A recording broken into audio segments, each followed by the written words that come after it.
بسم اللہ الرحمن الرحیم۔ السلام علیکم ورحمۃ اللہ وبرکاتہ۔ عزیز طلبہ، اسلامیات سلسلہ نمبر 7 کا اگلا سبق شروع ہوتا ہے۔ عزیز طلبہ اکرام، آپ نے گزشتہ اسباق میں یکم ہجری کے واقعات پڑھنا شروع کیے تھے، جس میں آپ نے یہ جان لیا کہ حضور صلی اللہ علیہ وسلم غار ثور سے روانہ ہو کر قباء کے مقام پر پہنچے اور 4 دن وہاں ٹھہر کر مسجد قباء اسلام کی سب سے پہلی مسجد کی بنیاد رکھی اور اس کی تعمیر کی۔ اس کے بعد حضور علیہ السلام مدینہ منورہ کی طرف روانہ ہوئے اور مدینہ منورہ پہنچنے کے بعد مسجد نبوی کی تعمیر فرمائی اور صحابہ کرام رضی اللہ عنہم اجمعین اور حضور صلی اللہ علیہ وسلم اس مسجد کی تعمیر میں خود شریک رہے اور مسجد نبوی کی تعمیر ہو گئی۔ یکم ہجری کو ہی عالم اسلام کی پہلی باقاعدہ درسگاہ کا قیام ہوا۔ تو آج ہمارا سبق ہے عالم اسلام کی پہلی باقاعدہ درسگاہ۔ مسجد نبوی کی تعمیر کے بعد اس بات کی ضرورت تھی کہ ایک ایسی درسگاہ بنائی جائے جس میں صحابہ کرام آئیں، طالب علم بنے اور ان کو پڑھایا جائے۔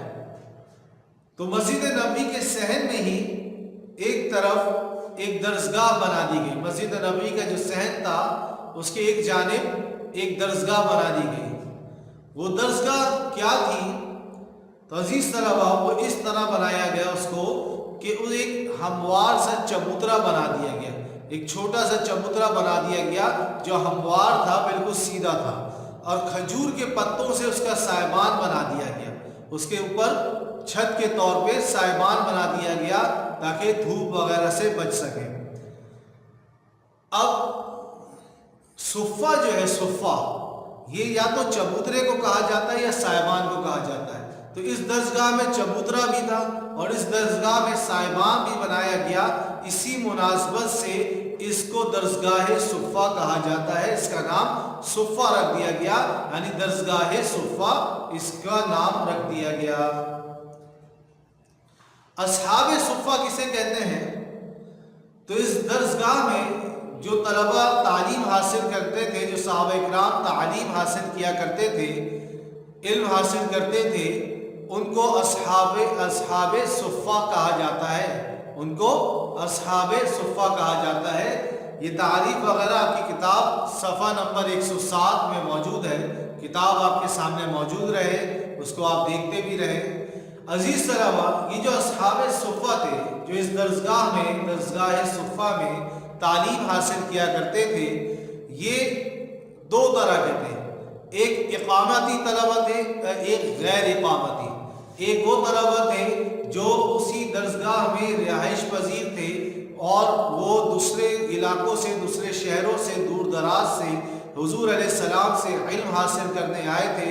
تو وہ دن رات وہیں رہا کرتے تھے، دن میں حضور علیہ السلام سے اور صحابہ سے تعلیم حاصل کرتے تھے اور رات میں وہیں بسر کر لیا کرتے تھے، وہیں رہتے تھے۔ اور کچھ غیر رہائشی تھے، غیر اقامتی تھے، یعنی مدینہ منورہ کے آس پاس کے طلباء جو وہاں دن میں پڑھنے آتے تھے اور شام میں، رات میں وہاں سے واپس اپنے گھروں کو چلے جاتے تھے۔ تو یہ درسگاہ صفہ میں اقامتی اور غیر اقامتی دونوں طرح کے طلباء موجود تھے۔ اس مدرسے میں تعلیم اصل میں زیادہ تر قرآن مجید کی ہوتی تھی۔ قرآن مجید سکھایا جاتا تھا۔ قرآن مجید جو آیات نازل ہوتی تھی قرآن کی، وہ حفظ کرائی جاتی تھی، طلباء کو حافظ بنایا جاتا تھا، اور تجوید کے جو اصول ہیں کہ قرآن کو کس تجوید کے ساتھ پڑھا جائے، وہ سکھائے جاتے تھے۔ اس لیے وہاں کے جو طلباء ہوتے تھے اور جب وہ ادھر سے تعلیم حاصل کر کے جاتے تھے تو ان کو قاری کہا جاتا تھا، ان کو قاری کہا جاتا تھا، یعنی جو قرآن کو حفظ کر کے اس کے تجوید کے اصول کو سیکھ کر اس کو قرأت کے ساتھ پڑھنے والے ہیں، تجوید کے ساتھ پڑھنے والے ہیں، اس لیے ان کو قاری کہا جاتا تھا۔ اور یہاں قرآن کی تعلیم کے ساتھ ساتھ، قرآن کی تعلیم تو اصل دی جاتی تھی، اس کے ساتھ ساتھ احادیث اور فقہ کے مسائل بھی بتائے جاتے تھے، اور لکھنے پڑھنے کی تعلیم بھی دی جاتی تھی کہ وہاں لکھنا پڑھنا بھی آ جائے۔ اس درسگاہ میں پڑھانے والے کون تھے؟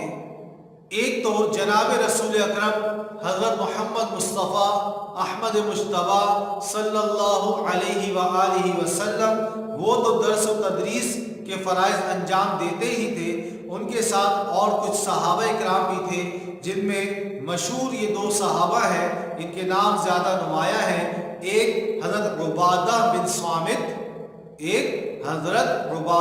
صامت، اور دوسرے حضرت الحکم عبداللہ ابن سعید رضی اللہ عنہما، یہ نمایاں تھے، یہ زیادہ مشہور ہیں۔ ان کے علاوہ اور صحابہ بھی پڑھایا کرتے تھے۔ درسگاہ صفہ کی سے بڑے بڑے باکمال صحابہ نکلے، جنہوں نے وہاں سے تعلیم حاصل کی اور خوب علم حاصل کیا، اور اپنے وقت کے بڑے بڑے علماء میں شمار ہوا، اور انہوں نے اس دین کو آگے تک پہنچایا۔ اس میں مشہور جیسے فقہ میں جو زیادہ ماہر تھے، جنہوں نے وہاں سے درسگاہ صفہ سے فقہ کے مسائل کو سیکھا اور اس کو سمجھا اور اس کے آگے پہنچایا، وہ حضرت عبداللہ ابن مسعود رضی اللہ عنہ ہے، حضرت عبداللہ ابن مسعود رضی اللہ عنہ ہے۔ اسی طرح وہاں سے احادیث کو جو سیکھا، احادیث کو جو سنا، وہ حضرت ابو ہریرہ رضی اللہ عنہ مشہور ہیں، جو درسگاہ صفہ سے احادیث کو سیکھ کر سن کر وہ وہاں سے فارغ ہوئے، اور انہوں نے حضور صلی اللہ علیہ وسلم سے سب سے زیادہ احادیث روایت کی ہیں، یعنی حضور علیہ السلام سے سن کر احادیث کو سب سے زیادہ جو ہم تک پہنچی وہ حضرت ابو ہریرہ رضی اللہ تعالیٰ عنہ کے ذریعے سے ان کی روایت کردہ طریقے سے پہنچی ہیں، جن کی تعداد جو احادیث ابو ہریرہ رضی اللہ عنہ نے حضور علیہ السلام سے سیکھ کر آگے روایت کری ہیں، ان کی تعداد 5374 بنتی ہے۔ عزیز طلبہ، کتنی بنتی ہیں؟ 5374 احادیث ہیں جو ابو ہریرہ رضی اللہ عنہ نے روایت فرمائی ہے۔ حضور علیہ السلام کے زمانے میں جو درسگاہ صفہ سے فارغ التحصیل ہوتے تھے صحابہ کرام، ان کا بڑا اعلیٰ مرتبہ اور فضیلت والا مرتبہ ہوتا تھا، اور ایک وقت میں ان کی تعداد جو ان کی تعداد تھی وہ کم سے کم 400 سے 900 بیان کی گئی ہے، 400 سے 900 تک کی ان کی تعداد بیان کی گئی ہے، جو حضور علیہ السلام کے دور میں درسگاہ صفہ سے فارغ التحصیل ہوئے تھے۔ اصحاب صفہ کی فضیلت کیا ہے، ان کے فضائل کیا ہیں؟ سب سے بڑی فضیلت تو یہ ہے کہ اکثر حضور صلی اللہ علیہ وسلم اصحاب صفہ کے درمیان جا کر بیٹھ جاتے تھے۔ یہ بڑی سعادت کی بات ہے، جن کے درمیان جناب رسول اکرم صلی اللہ علیہ وسلم بیٹھا کرتے تھے، تو یہ بہت بڑی فضیلت کی بات ہے۔ اور ایک روز حضور صلی اللہ علیہ وسلم نے اصحاب صفہ سے فرمایا، اے مفلوق الحال فقراء، کیونکہ یہ سارے وہ لوگ تھے جو غریب تھے، جنہوں نے اپنے آپ کو درسگاہ کے لیے قربان کر دیا تھا، دین سیکھنے کے لیے قربان کر دیا تھا، کھانے پینے کو کچھ نہیں بھی ہوتا تھا تو تھوڑا مل گیا تو اس پہ گزارا کرتے تھے، اور صرف بالکل فقیروں کی طرح، غریبوں کی طرح زندگی گزارتے اور دین سیکھا کرتے تھے۔ تو حضور علیہ السلام نے فرمایا، تمہیں بشارت ہے اس مکمل نور کی جو قیامت کے دن حاصل ہوگا۔ وہ نور جو اللہ کی طرف سے قیامت کے دن تمہیں ملے گا، جو روشنی تمہیں ملے گی، اس کی بشارت ہے، خوشخبری ہے کہ وہ نور تمہیں حاصل ہوگا۔ اور حضور صلی اللہ علیہ وسلم نے اس کے متعلق یہ بھی فرمایا، اگر تم کو معلوم ہو جاتا کہ اللہ کے یہاں تمہارے لیے کیا اجر تیار رکھا ہے تو تم تمنا کرتے کہ ہمارا یہ فقر و فاقہ بڑھ جائے۔ تم جو ابھی فقر و فاقہ میں ہو، بھوک میں ہو، کھانے کو نہیں ہوتا، گزارا کرتے ہو، تو اگر تمہیں پتہ چل جائے اس قربانی میں اللہ کے ہاں تمہارے لیے کیا اجر تیار کر رکھا ہے اللہ نے، تو تم چاہتے کہ ہمارا فقر و فاقہ مزید بڑھ جائے تاکہ مزید اجر ہمارے لیے لکھ دیا جائے۔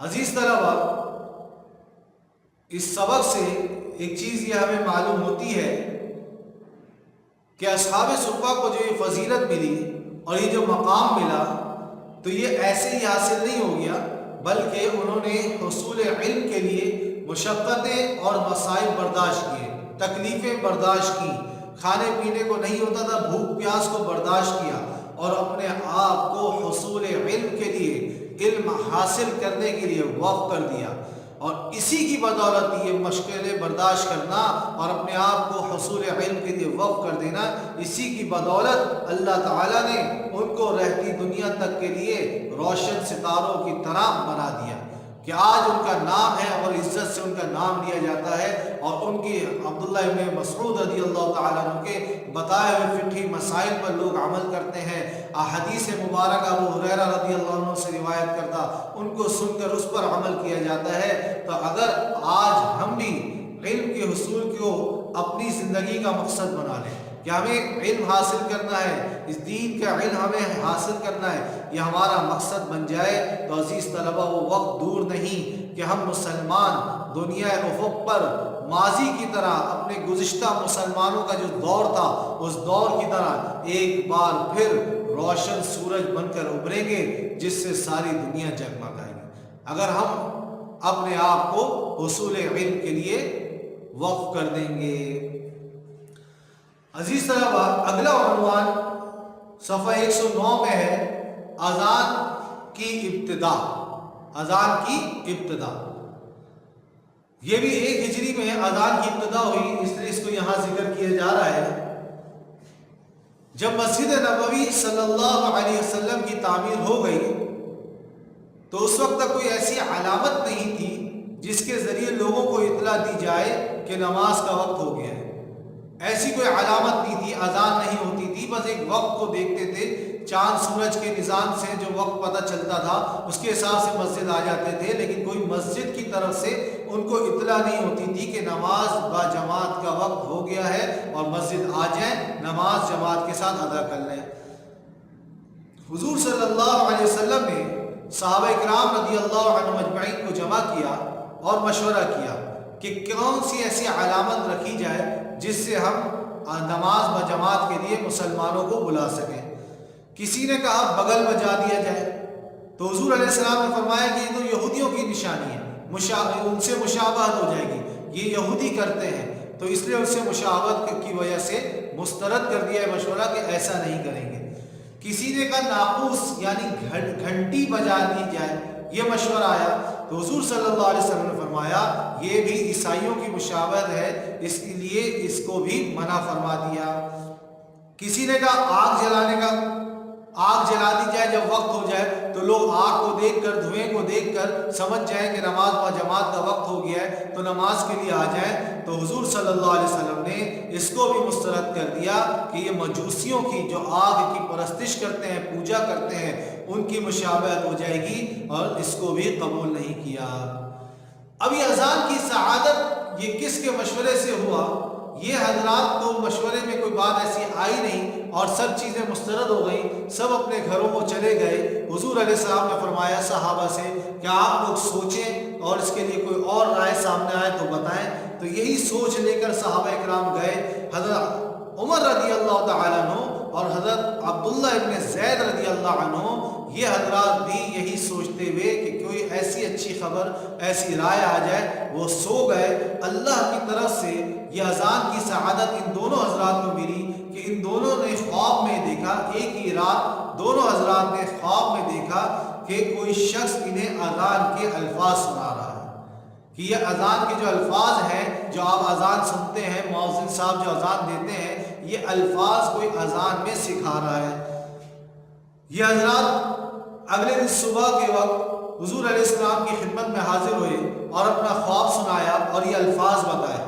حضور علیہ السلام کو یہ الفاظ بہت پسند آئے اور حضور صلی اللہ علیہ وسلم نے حضرت بلال رضی اللہ تعالیٰ عنہ کو بلا کر ان کلمات کے ساتھ اذان دینے کا حکم دیا، کیونکہ حضرت بلال رضی اللہ تعالیٰ عنہ کی آواز پیاری بھی تھی اور بلند بھی تھی، اس لیے ان کو حکم دیا کہ تم اذان دیا کرنا۔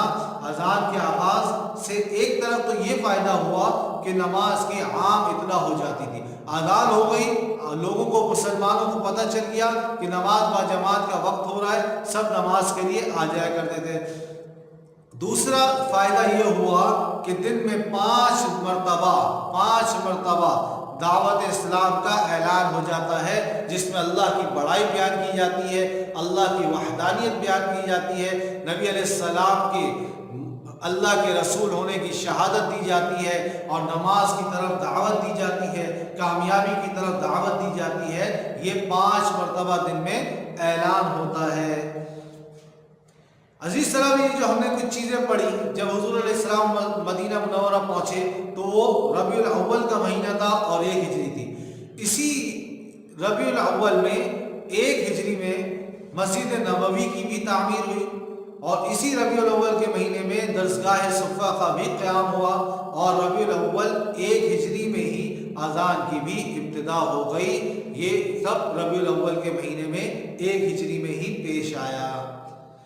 عزیز طلبہ، یہ اذان کی ابتدا کے حوالے سے جو ہم نے پڑھا، اس سے ہمیں ایک سبق ملتا ہے۔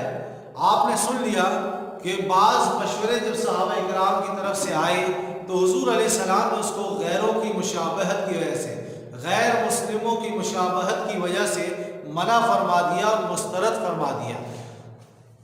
تو ہمیں بھی یہ چاہیے کہ ہم بھی اپنی زندگی سے غیر مسلموں کے طریقوں کو نکال دیں۔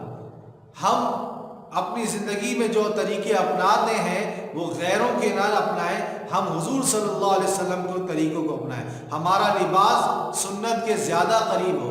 ہم جب بال کٹوائیں، ہمارے بال جو ہوں، خاص طور پہ طلبہ اکرام، آپ حضرات جب بال ہم کٹوائیں، بال صحیح کروائیں، تو ہم کوشش کریں جو نبی علیہ السلام کے طریقے کے زیادہ قریب ہے اس طرح ہم کریں۔ ہم کسی ایکٹر کے طریقے پہ، کسی غیر مسلم اداکار کے طریقے پہ اور ان کے طریقے پہ بنانے کی کوشش کریں گے تو خدا نہ خواستہ ایسا نہ ہو کہ ہم غیر المسلموں کے طریقے پہ چلیں اور اللہ کے رسول صلی اللہ علیہ وسلم غیر مسلموں کی مشابہت کی وجہ سے ہم سے ناراض نہ ہو جائیں۔ اللہ اور اس کے رسول کو راضی کریں گے تو دنیا بھی کامیاب ہے، آخرت بھی کامیاب ہے، اور اگر وہ ناراض ہو گئے تو نہ دنیا میں کوئی ٹھکانہ ہے نہ آخرت میں کوئی ٹھکانہ ہے۔ اللہ تبارک و تعالی مجھے اور آپ سب کو اور تمام مسلمانوں کو اللہ اور اس کے رسول صلی اللہ علیہ وسلم کے طریقوں پر اور اللہ کے احکام پر چلنے کی توفیق عطا فرمائے، آمین۔ آج یہ سبق ہمارا یہاں ختم ہوتا ہے۔ السلام علیکم ورحمۃ اللہ وبرکاتہ۔